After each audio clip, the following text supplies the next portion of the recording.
የታጠቀ ኃይል ሁልጊዜም ቢሆን በታጠቀው ኃይል ማሸነፍ ነው የሚያስበው እንጂ አሁን አገር ላይ ለሚኖረው ነገር የህግ ተጠያቂነት፣ የሞራል ተጠያቂነት፣ የህሊና ተጠያቂነት፣ የኢኮኖሚ መድቀት ምናምን ለነሱ አይታያቸውም።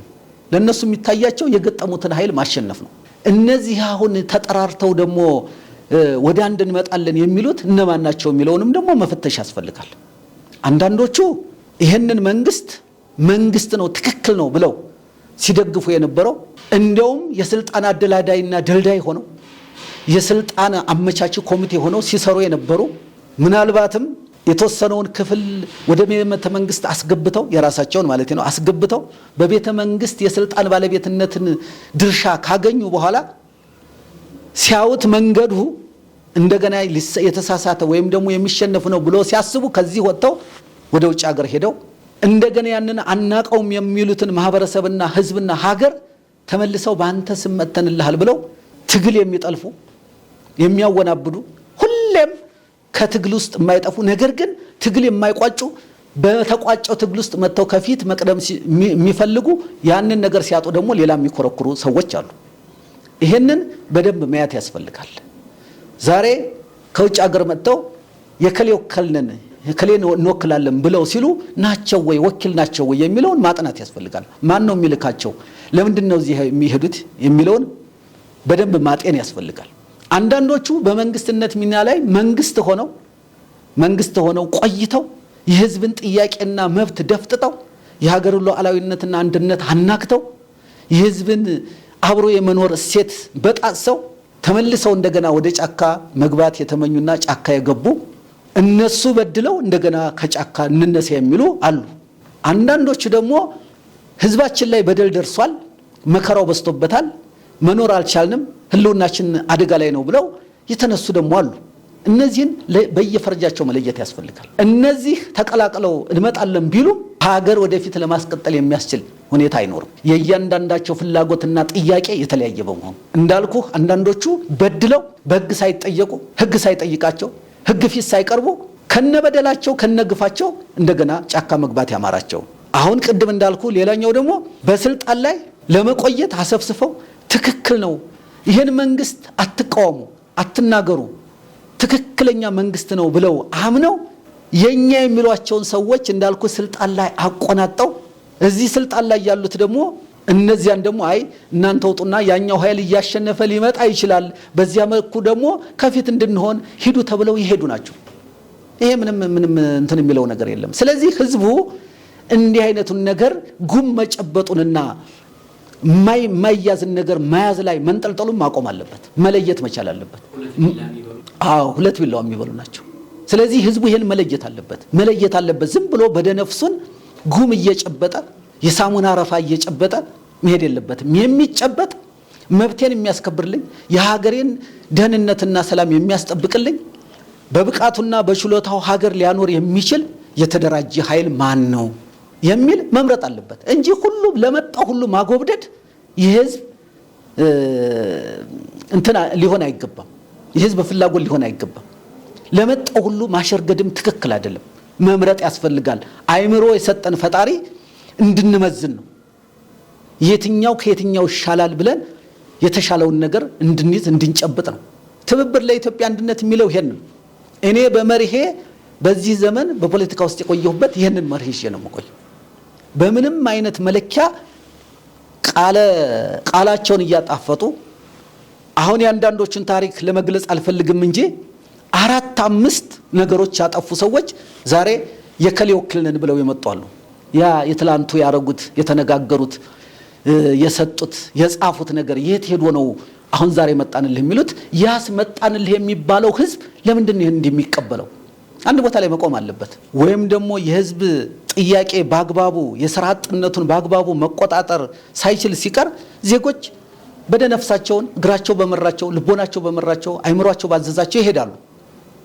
ይሄ እንግዲህ አሁን ሞት እንዳለ ችግር እንዳለ በባሻ ውስጥ መውደቅ እንዳለ በባህር ውስጥ አሳነባሪ እንደሚበላቸው ችግር እንደሚገጥማቸው ሳያውቁ ቀርተው አይደለም። ግን ከዚህ ሀገር የተሻለ ይሆናል ብሞትም ልሙት ብሎ አንድ ህዝብ ይሄን ያክል በየቀኑ ይህን ያክል ህዝብ ባህር ውስጥ ሰመጠ አሸዋ ውስጥ ሞተ እየተባለ በሚነገርበት ሀገር ዓለም ላይ የዓለም ዜና በሚነገርበት ላይ ህዝቡ ሲሄድ እኮ ይሄ እኮ የመጨረሻ ተስፋ መቁረጥ ነው። ህዝቡ በአገሩ ተስፋ ቆርጧል ማለት ነው።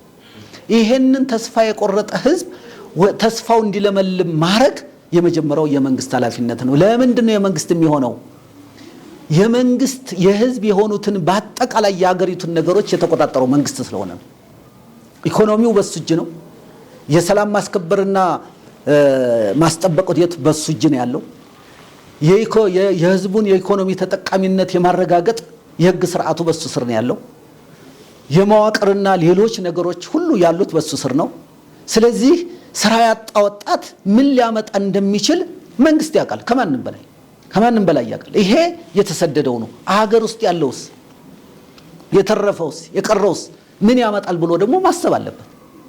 ስለዚህ ዛሬ በአረብ ሀገራት ተሰደው በእስር ቤት ውስጥ ህይወታቸውን የሚማቅቁት የሚገፉት ሰዎች ስንት ነው ብዛታቸው? አሁን ለምሳሌ ሳውዲ አረቢያ ይመስለኛል 60 ሰዎች የሞት ፍርድ የተፈረደባቸው አሉ። ለምንድን ነው የሞት ፍርድ የተፈረደባቸው? ምን ሰርተው ነው?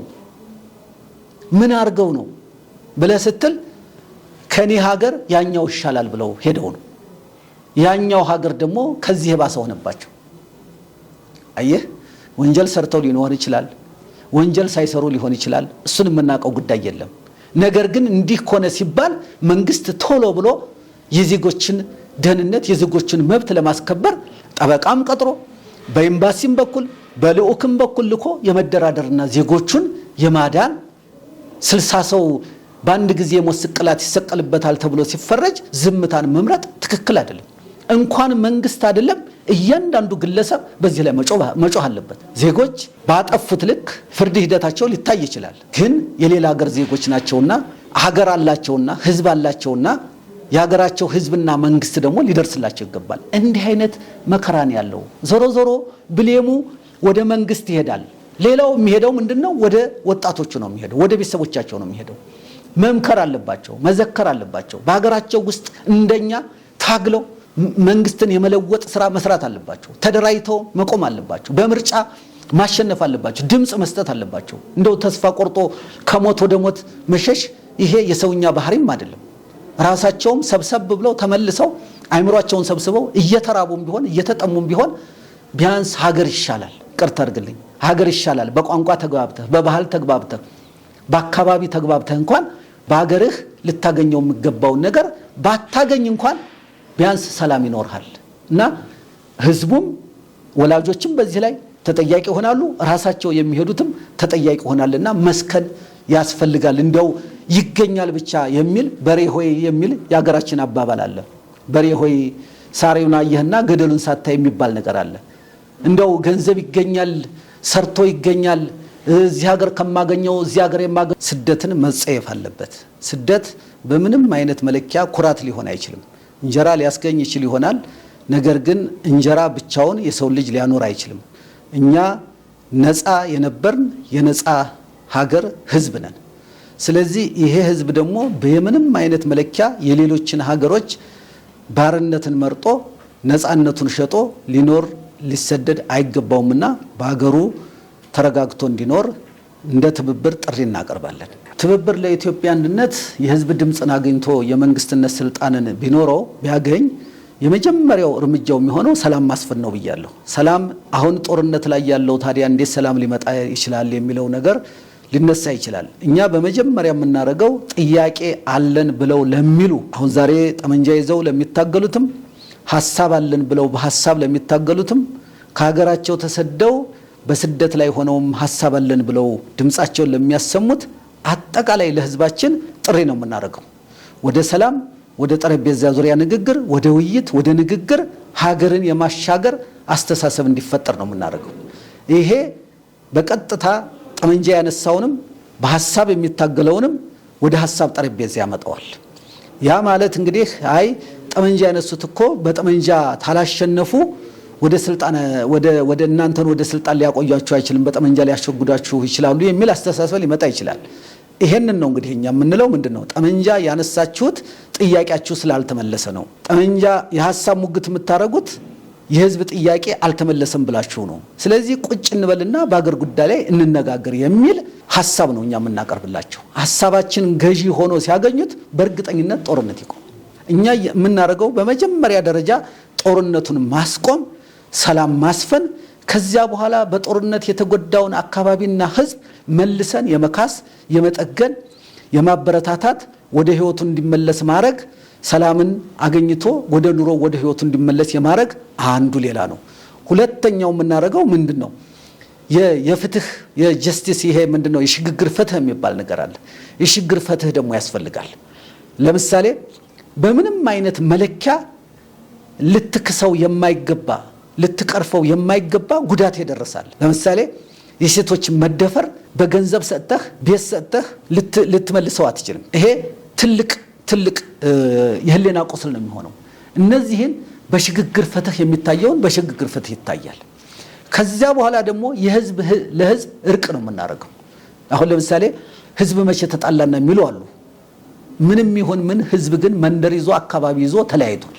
ይህንን መቀበል ያስፈልጋል። ስለዚህ የህዝብ ለህዝብ እርቅና የህዝብ ለህዝብ የጋራ መስተጋብሩን እንደገና አድሶ አብሮ የመኖር ምኞትን ህልሙን እውን እንዲያደርግ ደግሞ እናደርጋለን። ከዚያ በኋላ በጣም የተጎዱትንና አካባቢዎችንና ግለሰቦችንና ቡድኖችን መካሰብ እንደ መንግስት ከመንግስት ፍላጎት በመነጨ መልኩ ያንን የተጎዳ ማህበረሰብና ህዝብ አካባቢ ካሳ በመካስ ነገሮችን እናበርድና ወደ ሰላማዊ ዳግም እንደዚህ አይነት ነገር እንዳይደገም እንዳይመጣ የሽግግር ፍትሁ የሚቋጫው ነገር ይኖራል።